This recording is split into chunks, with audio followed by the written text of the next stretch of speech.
Good morning, everybody, and welcome to the Hobby Hotline. Thank you for joining us. Welcome, welcome, welcome. The first and only live talk show where you can call in and talk to Brody about about cards. It's episode 50.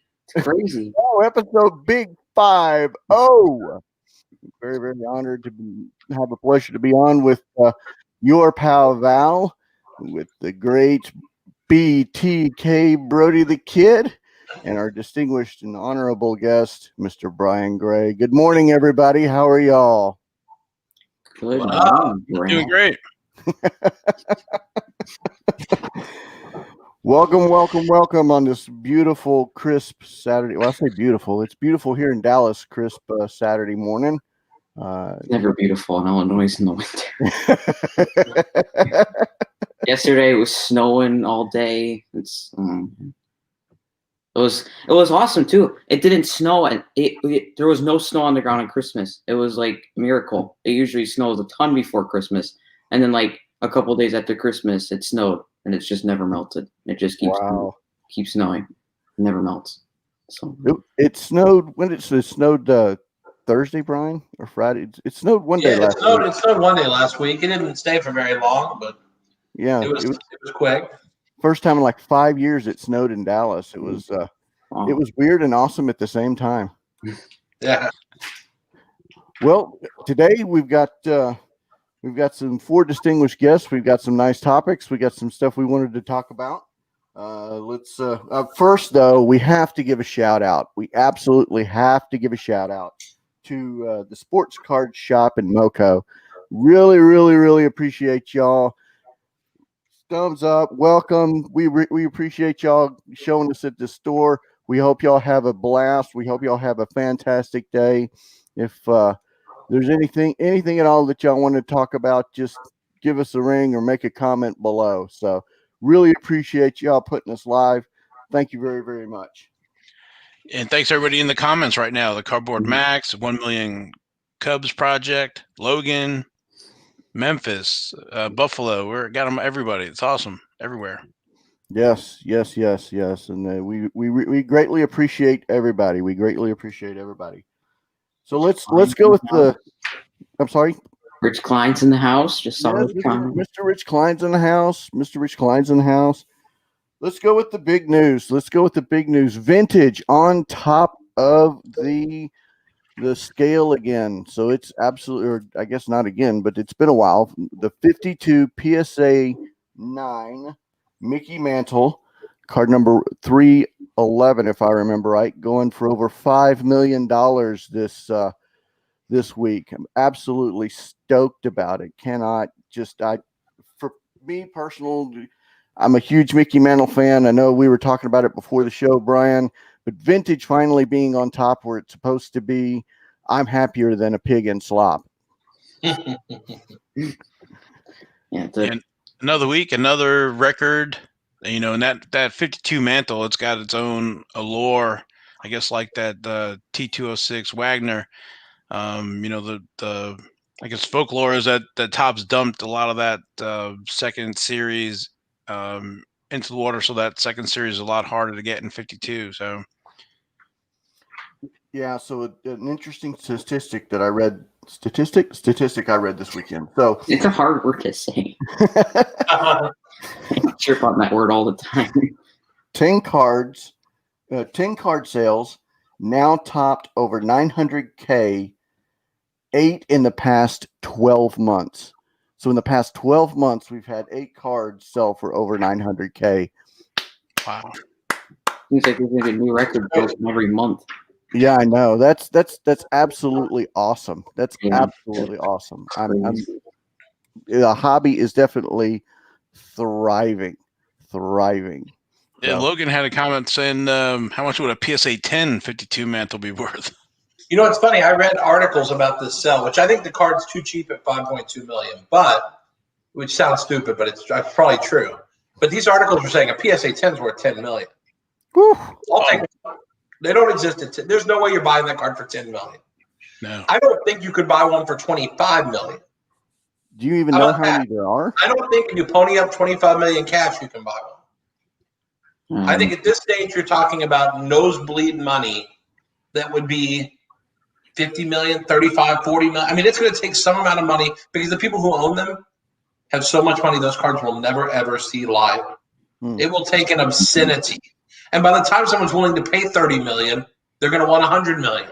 So there's no way you're buying that card for 25 or 30 million dollars. No way. I don't think you can buy it for that even. So people who think it's 10 million are off their rocker. There's no chance. Yeah, I just it blew my mind, and I'm happier. I'm just so happy. I'm just so happy. I mean, I'm a big, huge Mantle fan. I'm a big, huge vintage fan. The more I'm into the hobby, the more I appreciate vintage. So the fact that now vintage is on top, that it warms my heart. It makes my heart go good. Give it a few weeks. Some rookie card will sell for $6 million. Oh wait, Logo man will sell for $6 million. way to burst my bubble. Thanks. Yeah, I know. Cunha has a great year. His first Bowman Superfractor PSA 10 goes for sale and it sells for 10 million or something. Yeah, But you have to understand, money is not what it used to be. I mean, the amount of money now is a penny purchase. I mean, someone could spend an obscene amount of money on a modern card, and it's nothing. Because there are people with billions of dollars to drop 10 million for a LeBron Jordan dual sign, the first dual sign logo man that I heard sold privately for $1 million a few years ago. I could see it. What's 10 million if you have billions? Yeah, Brian. What's 10 million? I don't have billions, but I will tell you that if you have $1 billion and you really want something, what's 5 or 10 million? And I think it's hard for us normal people, like the four of us, to get our arms around that sometimes. But that's, it's a lot of money for Joe Q, everybody else. And, it's not a lot of money for the an eighth of a quarter of a 1%, Mm-hmm. For those handful of people, it's nothing. And I can see these things. I think the prices are cheap on all these big cards still. I think it'll be more expensive. It's silly, but I think things will be more a year from now than they are today. Mm-hmm. Yeah. Teams break sometimes. So and so got fined for $50,000 because he was, late to practice 3 straight times, and you're like, $50,000? That's crazy, but to them, that's like a penny. They get fined for but Kyrie just lost $820,000 for the 2 games he's going to sit out. He's probably like, he can just go buy a Zion logo man or something. It's no big deal, Yeah. Yes. Somebody in the Jason in the comments asked if we knew if the PSA 9 was one of Mr. Mint's mantles. Mr. Mint had a big find back in, I guess it was the late 80s. Yeah, the Paris find, I think it was. Yeah. And I think most of the high grade ones are. I think they're almost all from that collection. Almost all the high grade mantles come from there. Yeah, I mean, I've seen that video. I don't know if you guys have ever seen them. I think lives out on YouTube, whatever. But Mr. Mint had come into the dining room, and the guy had them on a silver tray, and they were stacked. Each card was stacked. There was, I don't know, 10, 15 of each. It was just amazing. I'd say we don't see those finds like we used to, but they still pop up every now and then, but they're not as common anymore. But yeah. But I did see that. I guess this was from a heritage auction a few years ago. I don't know, Brian, you probably know more about it than I do, but yeah, I didn't read the history. All I know is that it was the gentleman that bought it had several Michael Jordan PSA 10s, and I just flipped my notes, but he had several high dollar cards that he had purchased recently, and this was just the next one that he purchased. So. Yeah, this was Evan Mathis, the former NFL player. This was his card before. And then he sold the card for 2.8, I think, in Heritage. Yeah. And that was not that long ago. And it's just, I mean, at the time, people were like, that's crazy. But you got to quit thinking like 3 years ago. Because 3 years ago, we were not mentioned in the same breath as gold, Bitcoin. We're in that category now, which I don't know if you want to be in the Bitcoin category, but in terms of like people trying to find a refuge when they think the US dollar is not in good shape, they are literally, it was on CNBC last week, they're literally putting money in Pokemon cards, trading cards, gold, and Bitcoin to protect themselves if there's a monetary, setback. Well, you said it in a show probably a couple months ago where now instead of investing in stocks, people are going to start buying these high dollar cards because of our market. It's not even just high dollar; they're buying low dollar. Just same way guys go on Robinhood and spend $500 to buy into Google when a share costs more than that. They buy like a 0.666 of a share. Same thing's happening here. People are buying Hachimura Prism PSA 10s because they're only 140. I have a pretty good stash of those. Or they're buying Jeter SPs for X, or they're buying cards all the way up the food chain. Mm-hmm. And if you have 50,000 to invest, you can buy 50 Jeters or 100 Jeters. If you got 500 to invest, you're buying one. But whatever it is, there's opportunity for everyone, no matter what your budget is. If your budget's really low, just go buy Raw Prism of DeAndre Hunter for $15 or $16, because I'm telling you, they will be 30. Mm-hmm. Yeah. If you're okay doubling your money in a couple of years or in a year, then that's probably a smart buy. So you can invest as little as $15 and have some stake in this exciting part of the market. And that's not to say everyone has to invest, but if you want to invest, you can. And I think that's fun. That makes it fun. Yeah, if you would have bought that Taylor Horton Tucker guy or whatever that guy's name was, if you would have bought, an auto of him, even if it was $50, you could have, the day after LeBron said that, you probably could have sold it for $200. I mean, and he's not even really playing that much now, which I think is the kind of funny part. But yeah, Logan might be right. Maybe you should buy NASCAR. It's coming up soon. It's coming back soon. Yeah, shh, don't tell everybody. Well, I'm buying up every Prism draft pick basketball rookie that I can find, and I'm buying them at 50 cents a pop, $1 a pop, as fast as I can find them, because who knows, and at 50 cents or $1, why not? I mean, take a flyer on it, put it aside for a year, 2 years. I mean, even 6 months. I mean, a guy goes off and that card goes from 50 cents to $1 to 5 or 6. If you think about return on investment and numbers and percentages, that's a hell of a percentage rate. And he doesn't have to do much. All he has to do is have one Bull kind of moment. Yeah. And suddenly, Bull averages nothing per game. And he still is a $90 Prism PSA 10. So it take a lot to be worth something in this market. It's definitely worth a gamble on some of these. And it's, and again, even if you just want to collect, it's still fun to have value appreciation that can help fund the expansion of your collection. Exactly. Even if you don't want to be an investor, because I always pitch investing, but you don't have to. You can collect, and as value appreciates, diversify that asset into multiple assets you enjoy. And I think you can do this as a collector too. Yeah, So- Bobo and Taco Fall. Yeah, to that point, Bob Diddley, dig it. Easy for you to say. I Exactly. started it. Bob Diggity 22.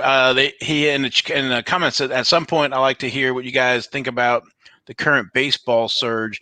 In particular, for me, Juan Soto. I've been looking to add an update rookie raw, and they're up to 100 plus. Should I wait? He's more than Acuna now, which I think is still kind of crazy. I mean, I am the number one holder of Acuna update PSA 10s. I have over 1,000 PSA 10 Acunas. For 6 months or a year, I've been saying that is my number one buy in the hobby. And I have some other ones that I think have moved ahead of that. But I don't know how you don't love Acunas at this price. Soto's have gotten a little bit frothy. I think he's good. I think he's phenomenal, actually. But I think Acuna is the perfectly well-rounded player. He's just not likable. I think Soto is a little more like. Neither of them are really charismatic, but Soto looks like he's 50. I mean, I don't know how the guy's 20-something. He looks older than older than I do, except minus the gray hair. But it's crazy. I mean, I think these guys are so cheap. When you look at what these other you look at what some of these rookie cards sell for. It's like, hello, why can you not $200 or $300? They're not crazy. Look at when Trout's 3,000 in a PSA 10. I don't think Acuna is expensive at 200 or 220. Well, you want to. I'll pull back my covers just a hair bit since you did yours. I buy every single Freddie Freeman that I can find right now, and they're flipping for 3 to 4x what I'm buying them for. So, you want another sleeper?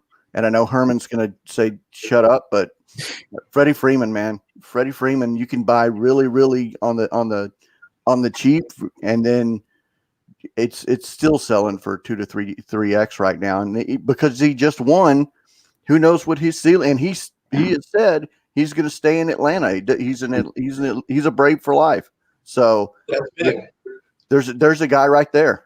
There's a bunch of guys like that. Arenado is another guy that just is top states are 130. Yelich's are 170, 180. I mean, these guys are good players, and it wasn't that long ago Mookie Betts was those kind of prices, and now he's 500 plus. Right. It just takes time for people to appreciate the value, and just because everyone chases cards that shine, you're allowed to buy paper. Yep. You're allowed to buy plain paper cards too. They don't have to be prismatic or refractors or prism silvers to buy them, you know? Mm-hmm.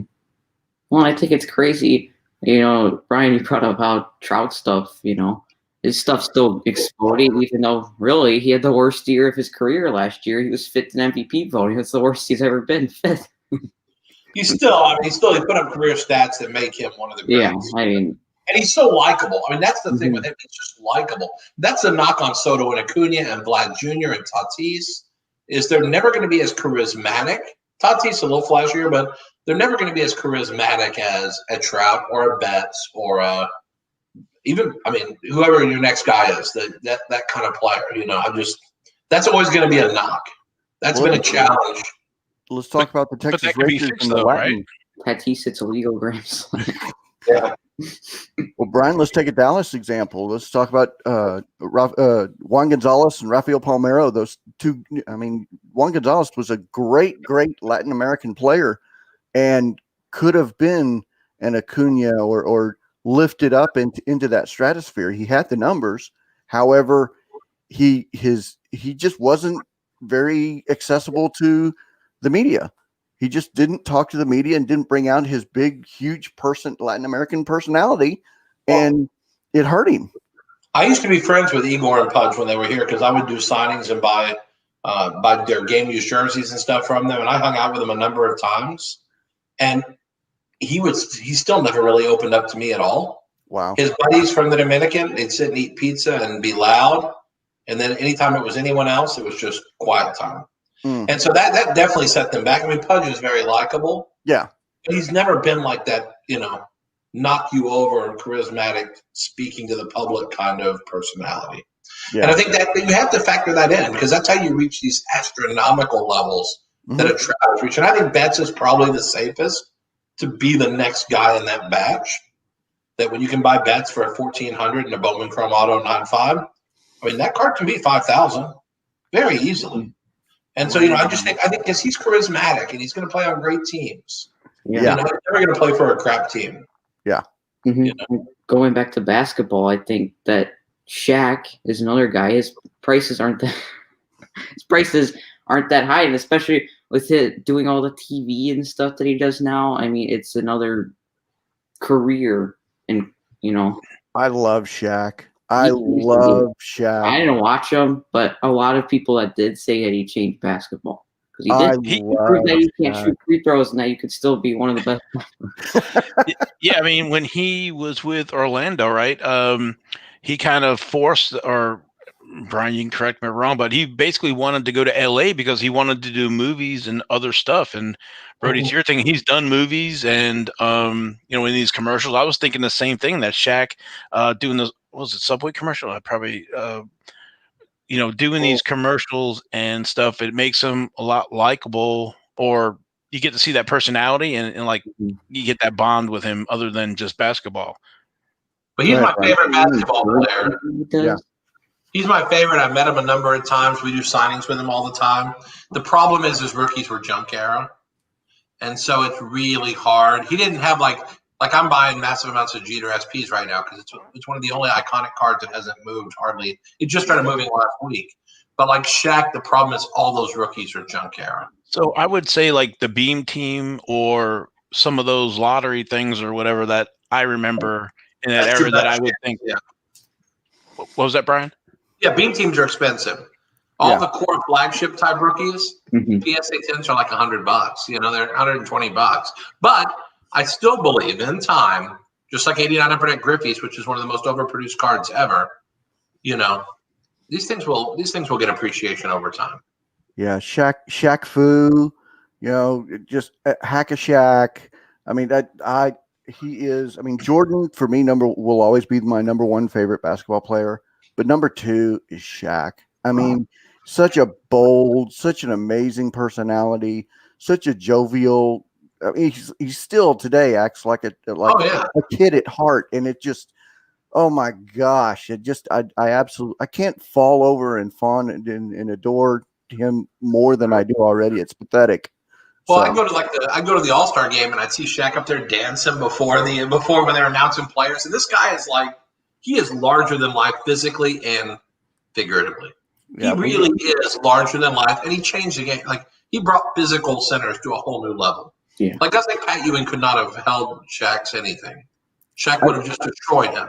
Yeah. Because he's just so big and strong. Mm-hmm. You know, he was a game changer. I believe that. I mean, you still hear it today. You still hear Hack-a-Shack whenever somebody goes, to force somebody to go to the foul line. You still hear Hack-a-Shack at the sports cars. So that's my strategy. I foul them. I try to make them pay if they come down the lane.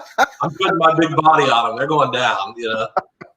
Well, another guy, Charles Barkley, has done some stuff very cool. But Charles Barkley, man, I love him because he shows that he was really good at basketball. And he looks like he's a superhuman basketball player, but you tell he's human because he can't hit the golf ball in the air. It just stays on the ground. I love me some Barkley. I love me some Barkley. He is very, very. He's not afraid to tell you his opinion at all. At all, good, bad, or ugly. He is not afraid at all to give you his opinion. So, I know Brian has. That was always a good Saturday when you're talking 80s basketball. Yeah, no, I know. People forget that because his rookie cards don't shine and refract and silvers and red, white, and blues and all that. So no one even knows who he is anymore. Oh, Charles More Barkley. than Bowl. That's what's amazing. A rookie card of Marvin Bagley in Prism in a PSA 10 is more than a Shaq Stadium in a PSA 10. I'll make that trade. I probably would because I know Bagley has potential to be 200 quicker than Shaq. But 25 years from now, I think I'll much rather have the Shaqs. Hey, Brian Bagley up. He just had a 20-point game yesterday. Yeah, Brian, I think you make a good point, right? So you have that transition of you have those guys that are going to be iconic, doing stuff after they've played. You have young guys that are playing now and they're still finding their way through their career. It's like kind of you can go between, you can either play the what if right now with the young guys, or you can go with the sure things and the Shaq has got probably long legs over the next 20, 30 years, right? Yeah, no doubt. I mean, I think all these Hall of Famers, you really are pretty safe buying most of the Hall of Famers here. And it's just, you just have to be okay watching paint dry until your time comes. Because you're not going to get that excitement of, I bought Luka PSA. Like, I bought 200 Luka PSA 10s at a Chicago show from a big dealer for like $130 back a couple, whatever that was. And like 2 weeks later, they were 300. And so you're not going to get those kind of moves in vintage, although you're starting to see, 93 SPG or 9s have gone from 1,000 to 1,700 this week. Yeah. So, they're up 70% in 1 week.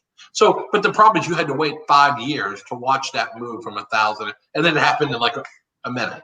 Yeah. So that's what you have to be willing to watch paint dry and be patient versus the excitement of get rich quick, which unfortunately 95% of our hobby is a get rich quick mentality, and it's not a slow and steady wins the race.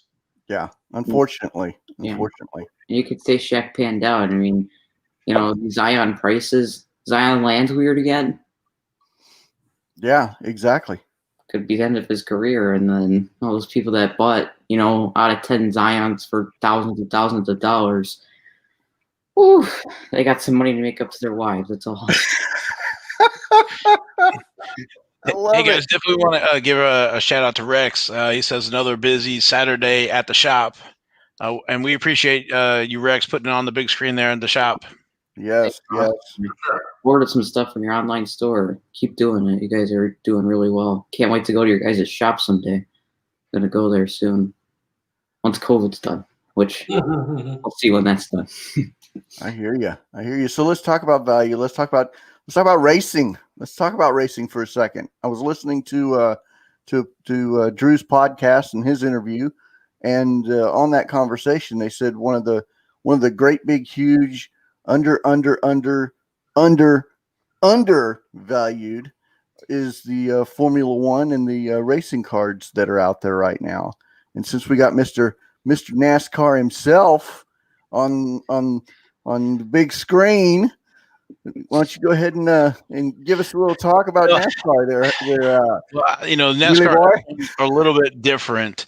I definitely, I can see, you know, there's a little hobby excitement. Topps is definitely doing a good job with the F1. They've got the Match Attack, I believe, with F1. They've done the Topps Now with F1, and Lewis Hamilton, of what I've seen, he's collected his 7th championship. And some of those earlier runs, you know, it's like 1,900 cards, whatever. They're going for a few $100s. They had Topps has got 2 wax products coming out, I think, sometime soon. Again, but you go back to NASCAR. NASCAR's even a lower.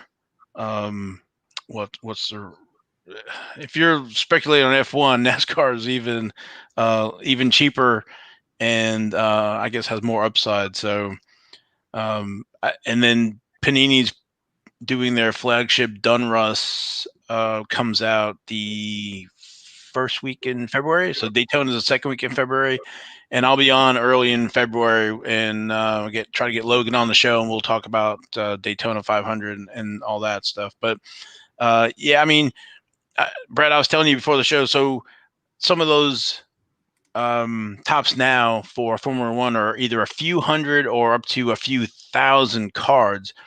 And Panini put out Panini Instant NASCAR in 2016 and 2017. And I was telling you, some of those print runs are as high as like 150. So they're 150 to about 52 of each card. So you want to talk about super scarce, Panini Instant. But again, I think it's one of those things where either people don't know about them, they're not collecting them, but when they do, you know, we'll see what happens. But it's awesome to see racing and getting some love, and that rising tide lifts all ships. So we'll see. Now, vintage NASCAR has definitely been accelerating, but it's very small compared to what, you know, this 52 mantle and some other stuff. So Yeah, I'm the back in my beer drinking 20s. I had a Dale Jr. tire that was in my living room, covered with a glass round, and used as a coffee table.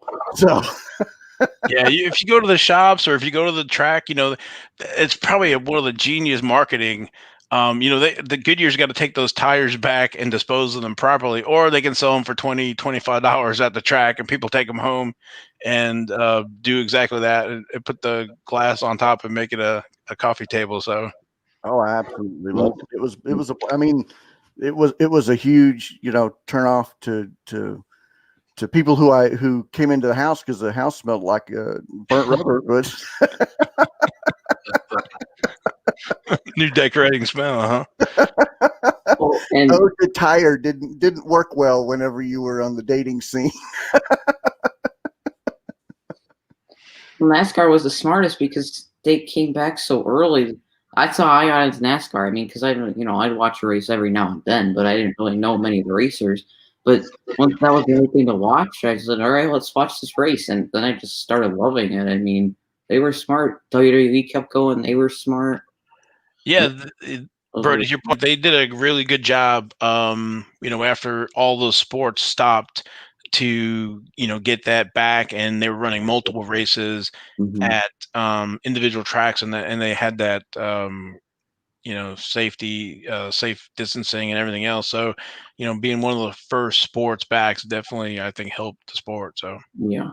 Well, I got a quick story for you. So basically, first off, I'm going to dissent here. As an investment, I think it's terrible. But for collectors, this is a great time to be a NASCAR collector, because you finally have some really gorgeous high-end products.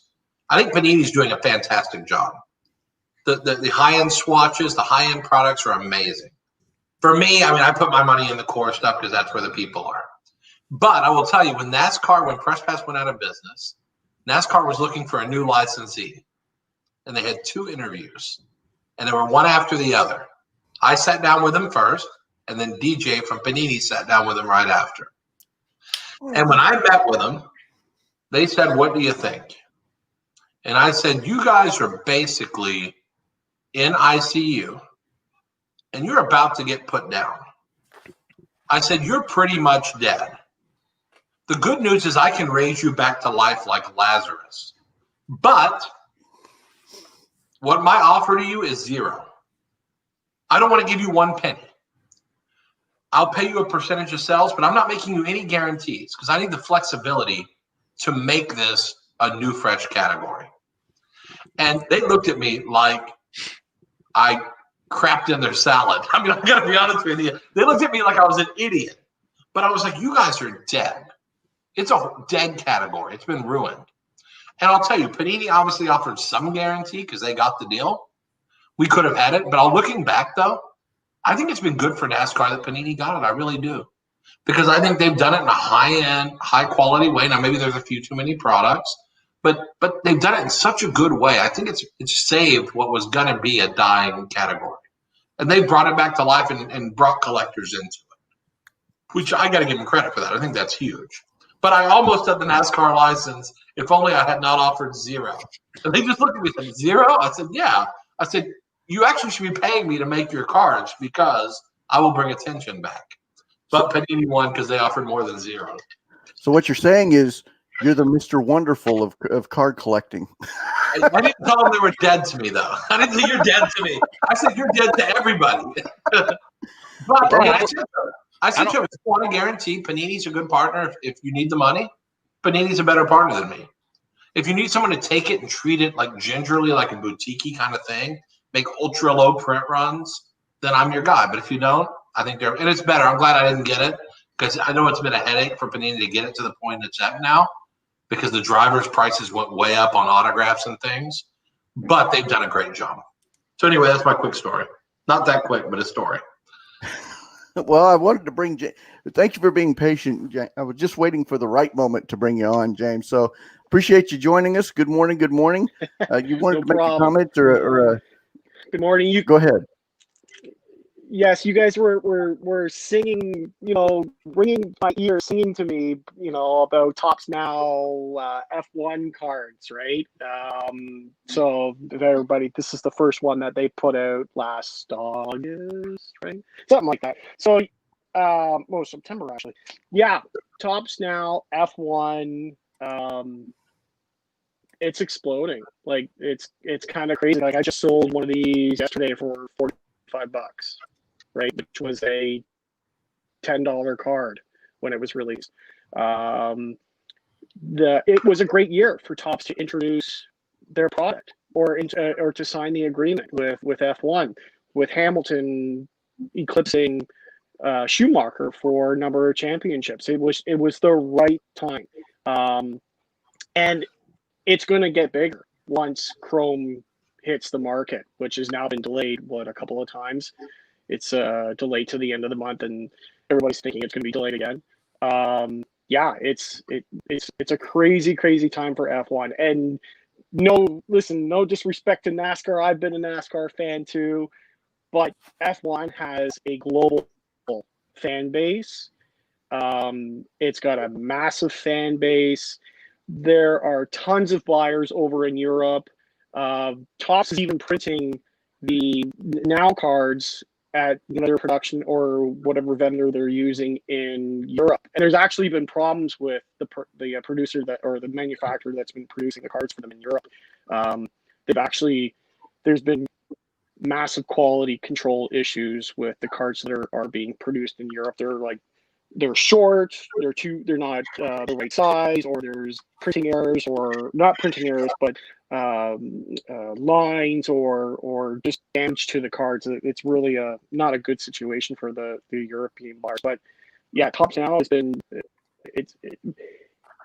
the print runs. The average print runs are higher than baseball, which is pretty big to say, right? Like the average baseball print run is probably about 300-400 cards. there was only about 2 or 3 cards out of the 25 set, 25 card Topps Now set that was below 1,000 cards. Yeah. Yeah, that was one of the things that they were talking about.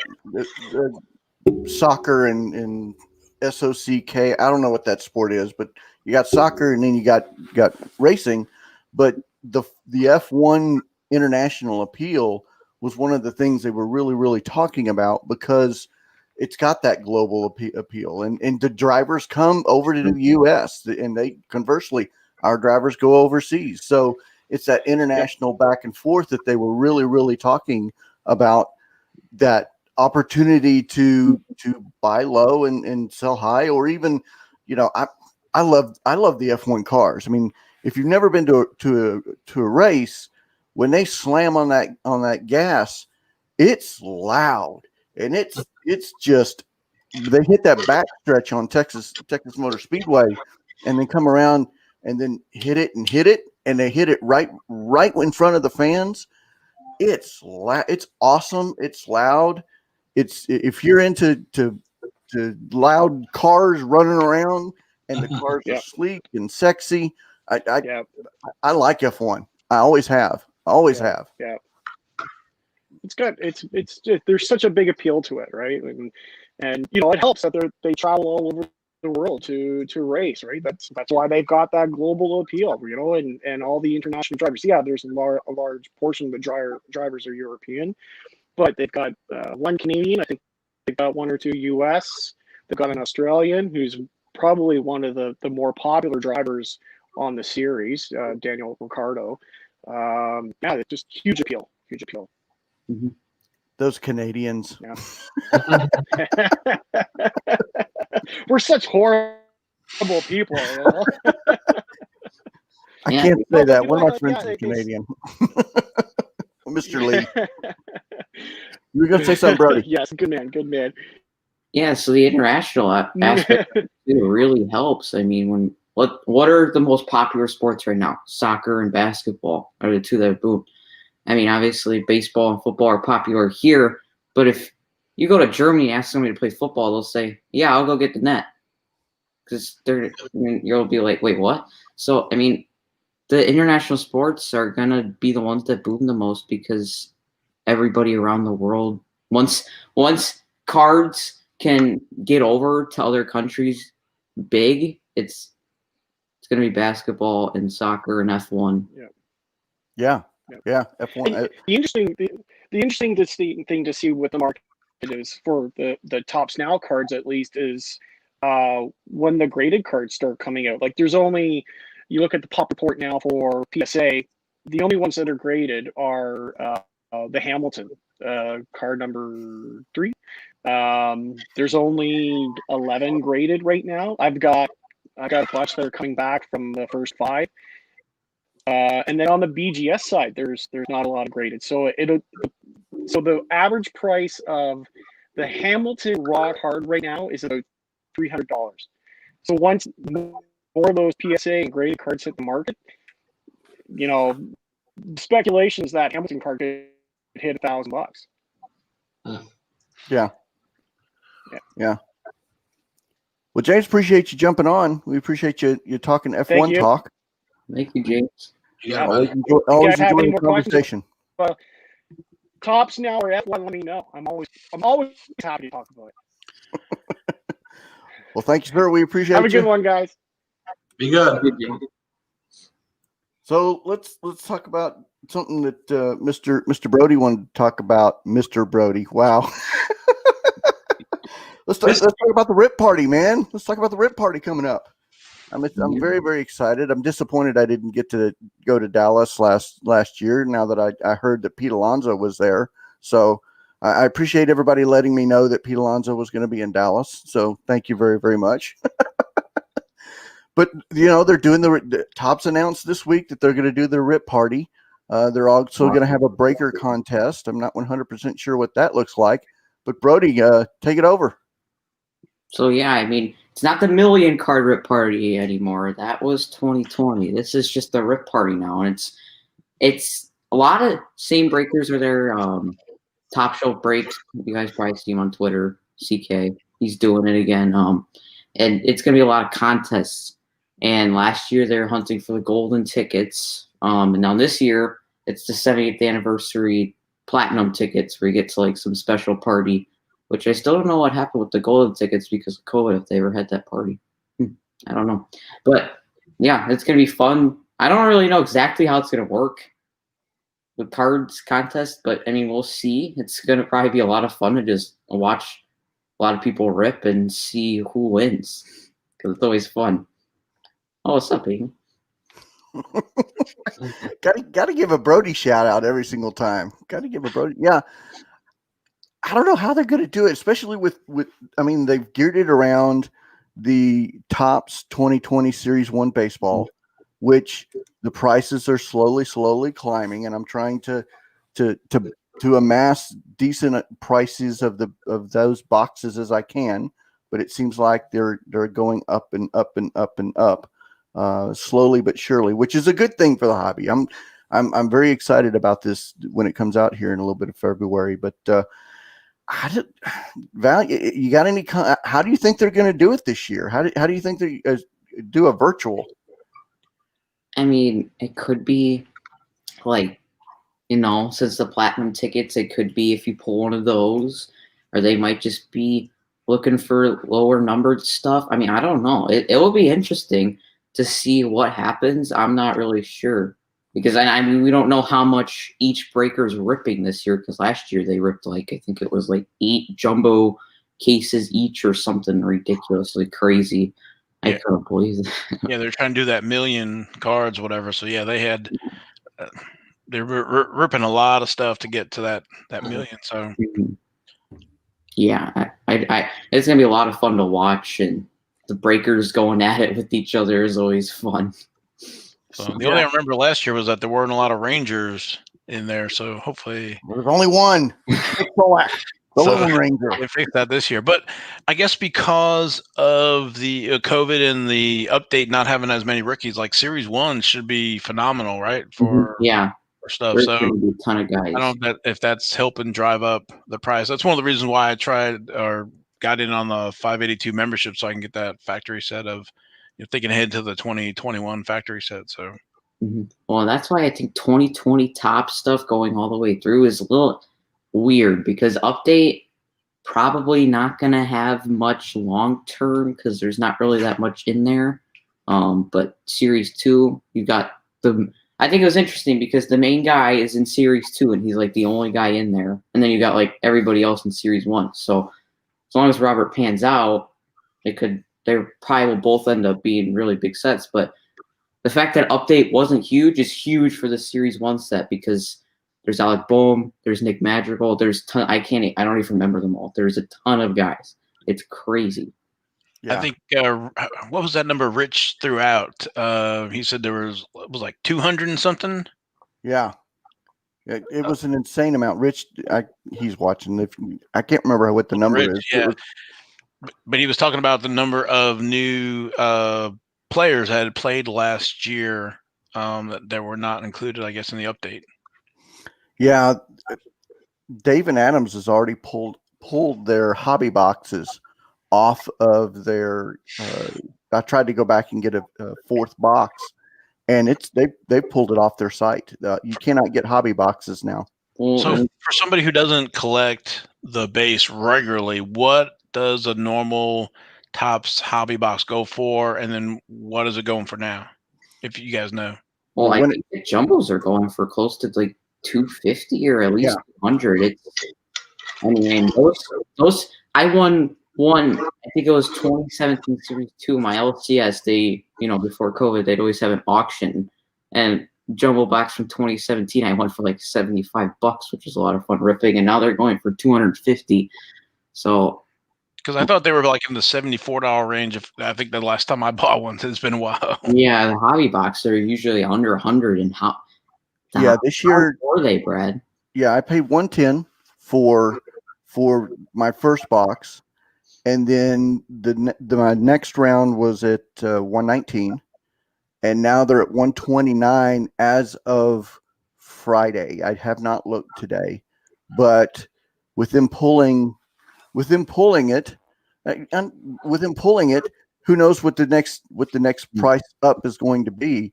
And I'm hoping that it when I first put my Herman just says they're back on.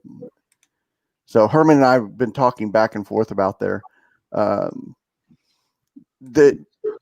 I'm afraid that what'll happen is someone will cancel my order if the price gets too high, and then I'm out the original box that I paid for. So it's one of my small worries, but who knows? Who knows? I got to be honest. This is crazy. This is why every box is so expensive in this hobby.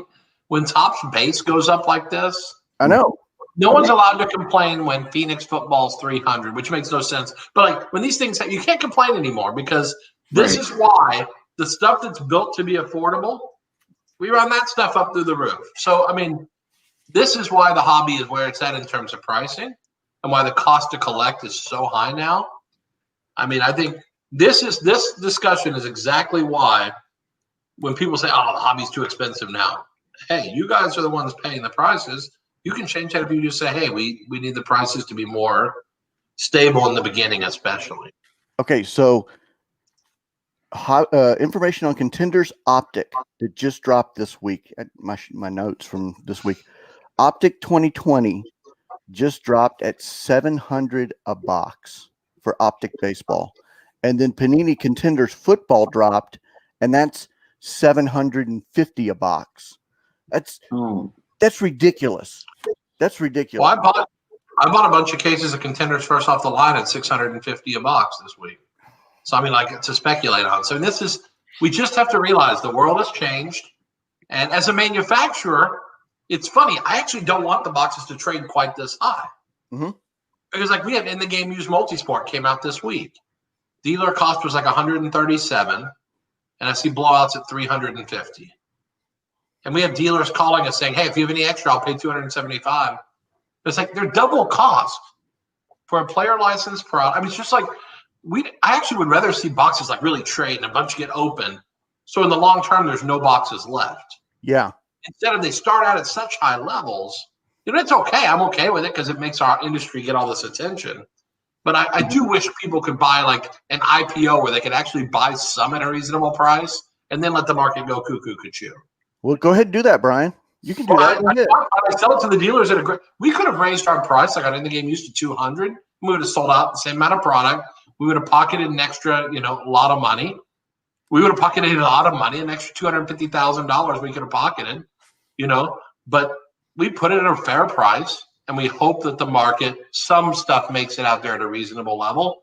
But as you just said, everything starts at such high levels now. There's no sleepers. It's not like you're going to buy something. They're only 200. They're going to be 800 in 6 weeks. Mm-hmm. You don't get to see the 200. It starts at $799.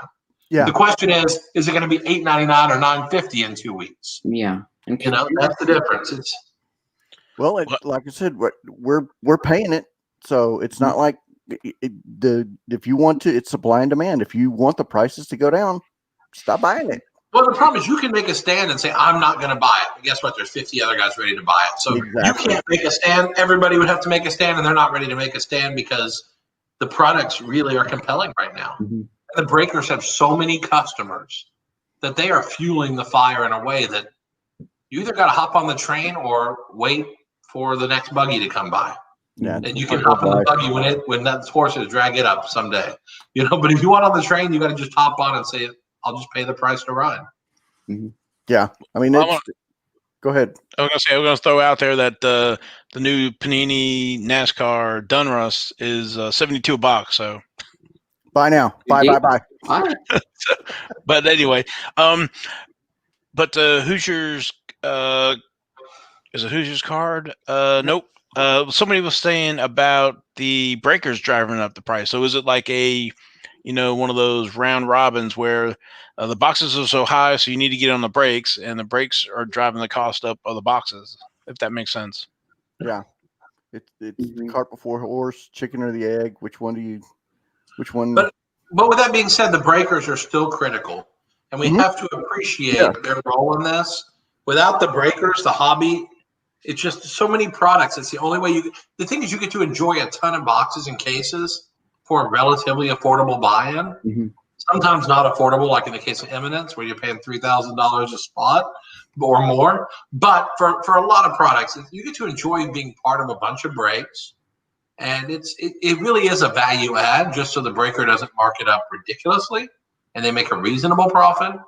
I think they're so critical to the business, and a lot of stores hate them, but they're helping grow our industry, which I think is good. Sure. Well, and Brad, you brought up Contenders, and I just wanted to bring this up. I don't mind Contenders being that high because there's not chrome. It's all like paper, and if that's selling for a lot like that, I mean, you look at Kyler stuff from last year, Contenders, it's crazy, and it's the thing that I never really understand is Panini's done Contenders Optic, and the base Contenders sells for more than the Contenders Optic. I think a lot of it is the short prints. Like in Contenders, there's always a bunch of short cards that create interest. And I think that plus the presence of more base cards. And I mean, there's stuff you can do with that. But I mean, I agree with you. I mean, you would think, but also on Optic, it seems like the autographs are never as crisp as I want them. Like you see a lot of weaker autographs on the Optic stuff compared to the Contenders. Now, granted, Contenders is heavy sticker, which I have no problem with. I'm the only person that likes stickers.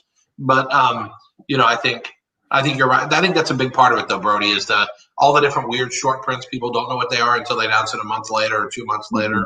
I think there's some elements of that you can't write off. Plus, it's a classic brand. It's like a flagship card. There are times where Chrome is less than flagship, and there's a reason, Mm-hmm.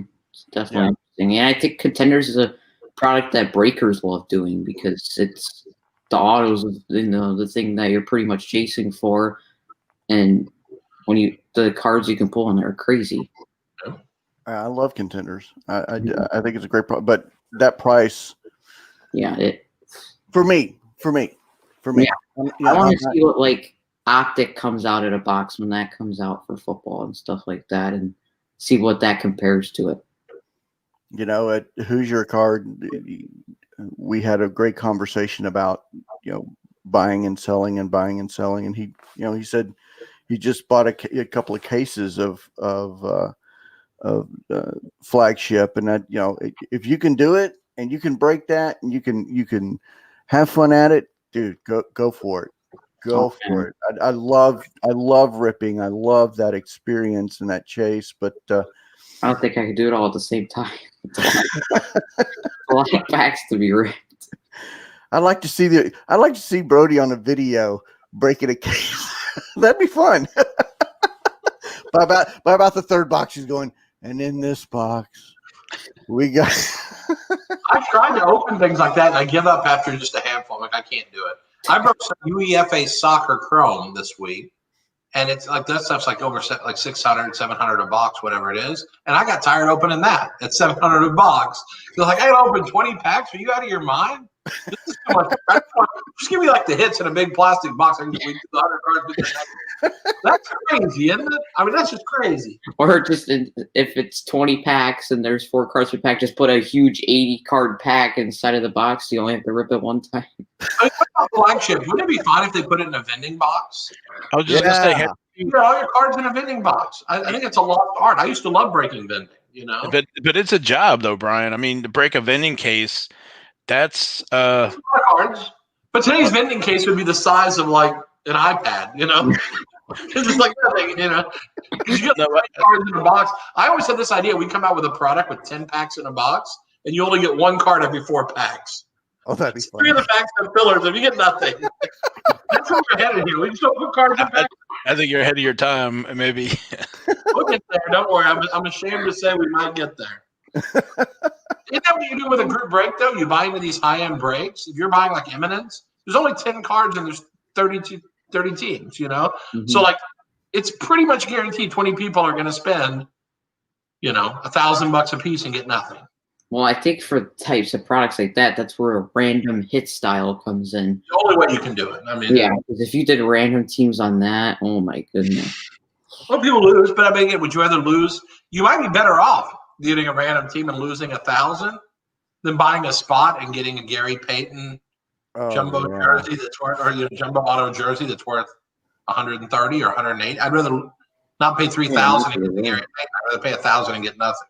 Well, that's which what. sounds terrible, but Yeah, that fact right there. So, I mean, I would love to jump into a high end break, but I'm just risk averse whenever it comes to that because my luck in break, I have the worst. If there's a person that has a worse luck in breaking, then you got to. I have horrible luck, and that's why I don't do a lot of it. But I would love to join up, but it would be me that would pay in high, and I'd probably get something like an Ian Kinsler autograph from the Texas Rangers from 1970, whatever. That would be me that would how pull about up. this? I bought into Layton. I bought on a case of treasures. I bought 2 spots. I got the Grizz and the Pelicans. And I was like, jackpot. And are you ready for this?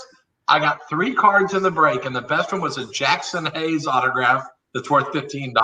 And I was like, I got the 2 best teams, and I got massacred.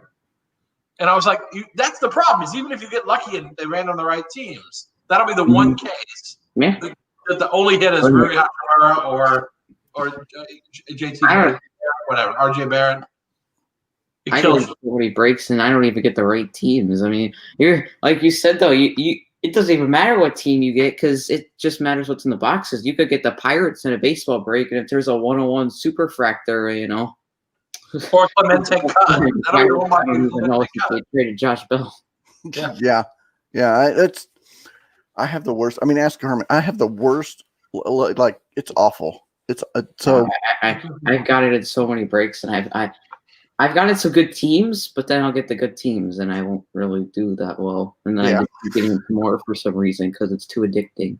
Yes. Yeah. I mean, it's fun. Yeah, it's definitely fun. It's fun until you get to you and you're like, I just spent $30 on 2 base cards. Oh, Yeah. man. Yeah. Yeah. That's what makes our hobby fun, is we get to talk about all these shenanigans, you know. As we say here in the Texas Card Dude household, you spins the wheels, you takes your chances. It's about right. I mean, but again, I think that's what makes it fun. And you just have to find your risk profile, you know. Yeah. And if that's not for you, don't go do group rates. Buy whatever you can afford to buy. I always tell people buy singles. As much as I sell wax for a living with my products, I think the singles, I still encourage people to buy singles and enjoy that side of it, because the known quantity in this market is generally undervalued. Singles are generally undervalued. Considering what the wax trades for, they are generally undervalued. Yeah. Because if you buy Pelicans in a pick your team, you could literally go buy a Prism Zion, 9 or 9.5 or PSA 10 for what that spot cost you. Yeah. It's crazy. Just because you're hoping to hit the card that's 100,000, which you're never hitting. Yeah. So it's just like I think the singles are an excellent buy for people to get what they want. I much prefer that. Well, we got a couple minutes left. Brian, why don't you tell us a little bit about what's coming out here coming up? I mean, our next big thing is metal baseball. Comes out. I think Yeah.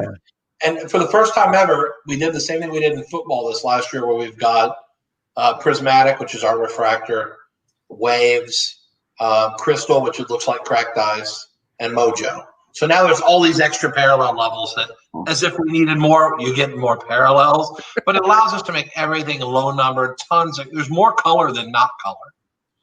So in a pack of 6 cards, you're usually going to get 4 color, maybe 5 color cards. So it's a lot of fun to open. It's not just a bunch of silver autographs, But I mean, that's a good one. And the game used just came out this last week, and it's phenomenal.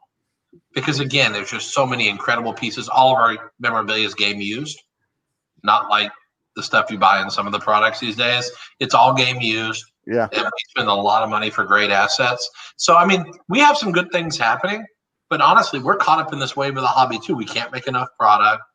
What I'm doing when I hang up is I'm negotiating football contracts all day today. That's what I've been doing the last 2 weeks. Nice. So we're locking up all the new rookies, but we do 300 deals in about 20 days. So it's like all day, every day is just finding agents, getting on the phone, negotiating. So like I'm even a little bit out of touch just because that's my focus right now is getting these guys locked in. We just signed Travis Etienne yesterday. We're adding, we did Trey Sermon a few days ago. We just got Kyle Trask. So we're adding guys, and now we're getting to the big boys. Today is hopefully big boy day.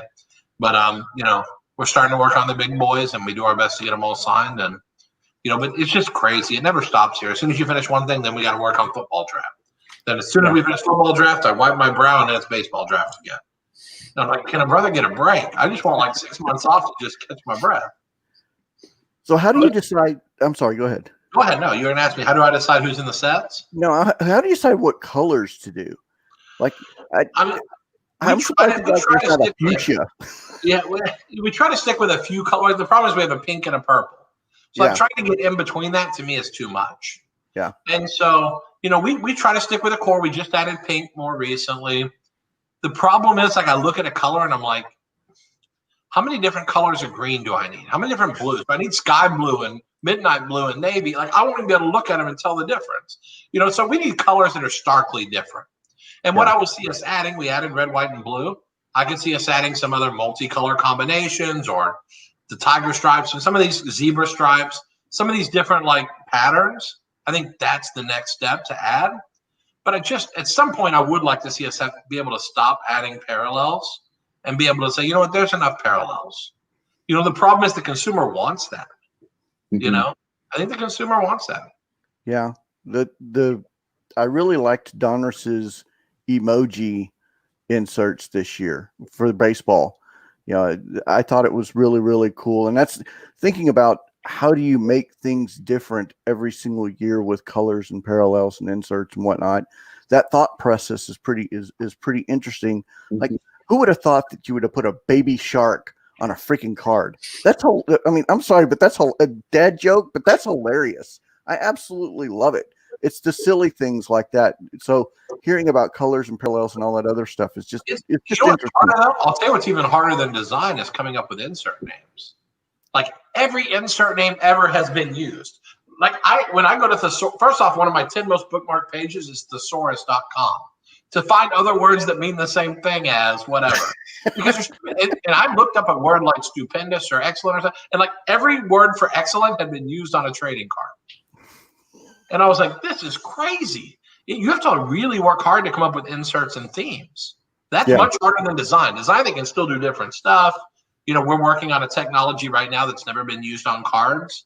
Nice. We're hoping to launch this year that is going to be very expensive, but we're working with someone who's pretty well known on this new technology it's phenomenal. It's going to be an incredible looking card.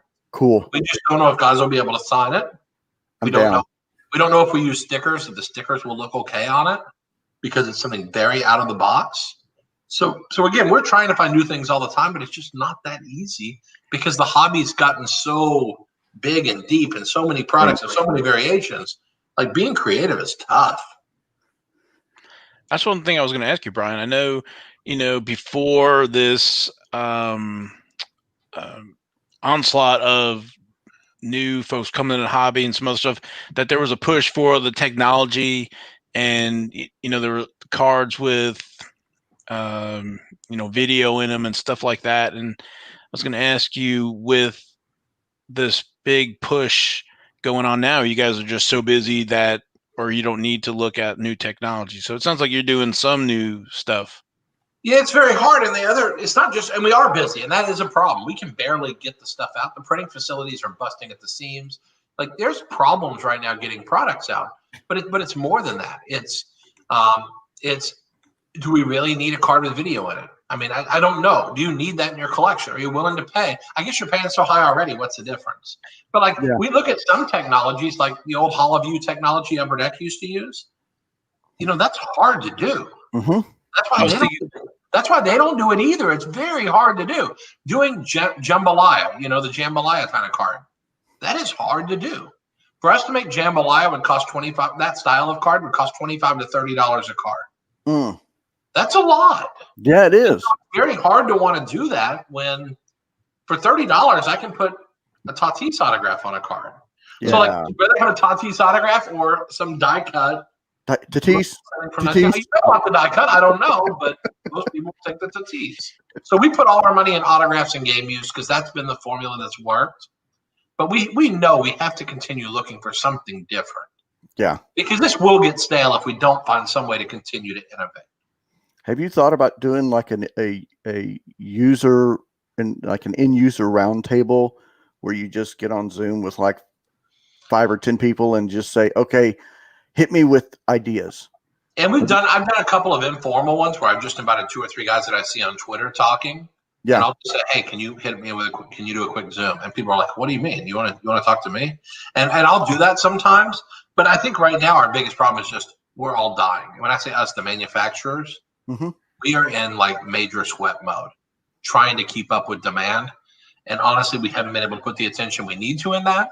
But I will tell you, sometimes I go through customer services emails. And if I see someone with a complaint, I'll tell customer service I want to call the customer back. And I'll call the customer and talk to them about their issue or about their experience. And I figured spending that 3 or 4 hours a week doing that, I get to hear from customers at their most pissed off and most angry and vulnerable. And they tell you how it is. And so I learn a lot from that also, from customers. And because once they realize it's me talking to them, they get a lot nicer. But even then, they'll say, have you ever thought about doing this? Have you ever thought about doing this? Because everyone in their mind wants to do what we do. All of us collectors want to make cards. I mean, that's why I'm doing it. I used to be a hustler like Blowout and David Adams and Steel City. But I moved from that when we had Edgeman to someone who wanted to make cards. That was my dream. So everyone's got these ideas in the back of their head. They've always been postulating and formulating and holding on to for someday if they ever do it. Why wouldn't we listen to our customers? So I think you're onto something there. We may do like a super Zoom call where, people can basically line up at the mic and ask questions. I think that, or give feedback and ideas. And I think that's a great idea. I do. Cool. I'll be on that. No, you'll be there now that you helped suggest it 100%. I'll even organize it for you if you want me to. I'll even organize it. There you go. And I'll do it for free just to make sure that I'm on it. Well, I like the price. The price is good. So what, Brian? What about like the technology used for like the old sport flicks and stuff like that, where you would tilt it in? Yeah, that can be done. I mean, that's not hard technology to use. What we run into is making a whole product like that. I don't know that people want that. I think they want to see an insert like that. So I think you will see us use that this year. We plan to use that on some inserts because we found a way to do it much better. Sportflix had that really rough surface where you could even see the pieces. Now it's perfectly smooth, and it does a much better job, and the images are much, much better. So I think you'll see us use that this year, but not as a whole product because I think that's overkill. I think as an insert, it's much better. We don't want to get into the hokey motion vision football from 1997. We don't want to take 10 steps back. We want to incorporate better versions of those into new products.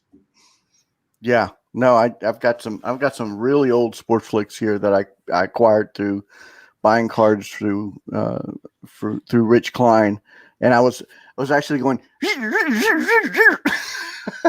true though. I remember the ridges on those. If I had an itch somewhere, I'd just take it and rub it over. Rumor has it that's how John Newman created the sound effect. Yeah, there you go. When I was growing up, I used to be a DJ at a roller skating rink, and it was like the thing. So like it was the same effect when you scratch court, and I could scratch too, but it was like the same effect I look really dorky scratching today, but it's the same effect with sports flicks. It's kind of fun. It's great. Flashback to the 80s again. Remember those old decade greats? Yeah. Well, we want to be respectful of everybody's time. We're up against it. We appreciate all the comments. James, thank you for calling in. We really, really appreciate the Sports Card Shop just throwing us out there and just throwing us the love. We really, really greatly appreciate it. Thank you, everybody. I'll let Brian have the first word and their last word, and we'll go in the round table. Oh, Brad, I had something to say real quick. Oh, go ahead. No, you can't say nothing. No. Separate it, guys. You guys go to your corners. So I had Dr. Beck, who is another host down here on my web show tonight, Hobby Life Show at 6 p.m. Central Time. Come join us in live chat. I'm telling you, it's a lot. I had a lot of fun with Dr. Beck. I'll say that. Please tease him as much as possible. He deserves it.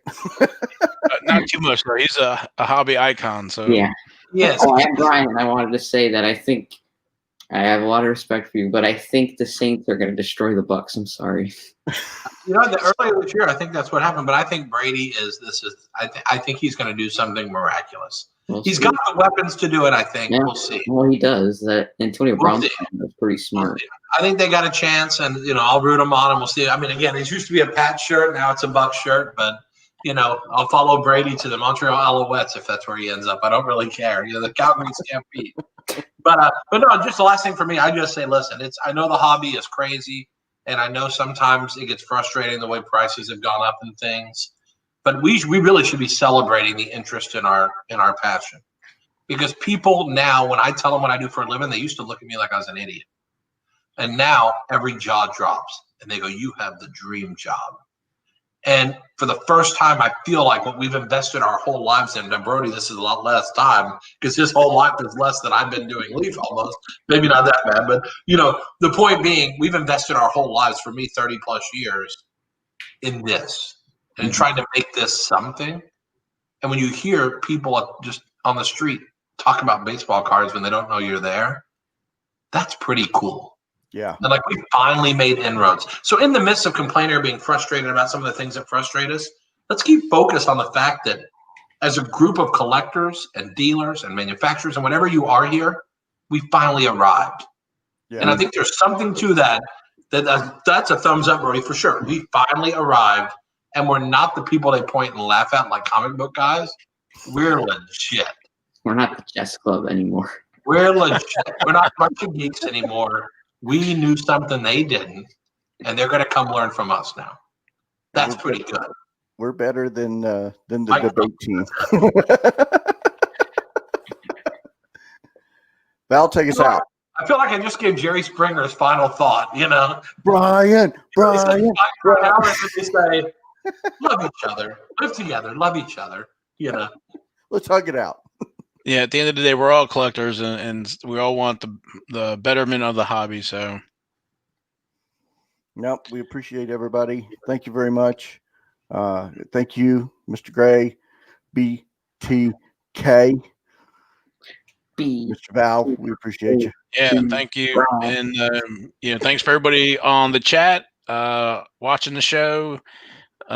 Those will come on and having us actually live or watching in their card shop. So let us know if you have it on in the card shop. We'll give you extra shout outs. And guys, I guess that's it. From all of us, thanks, Brody and Brian and Brad. So you can catch us next week, and we're out of here.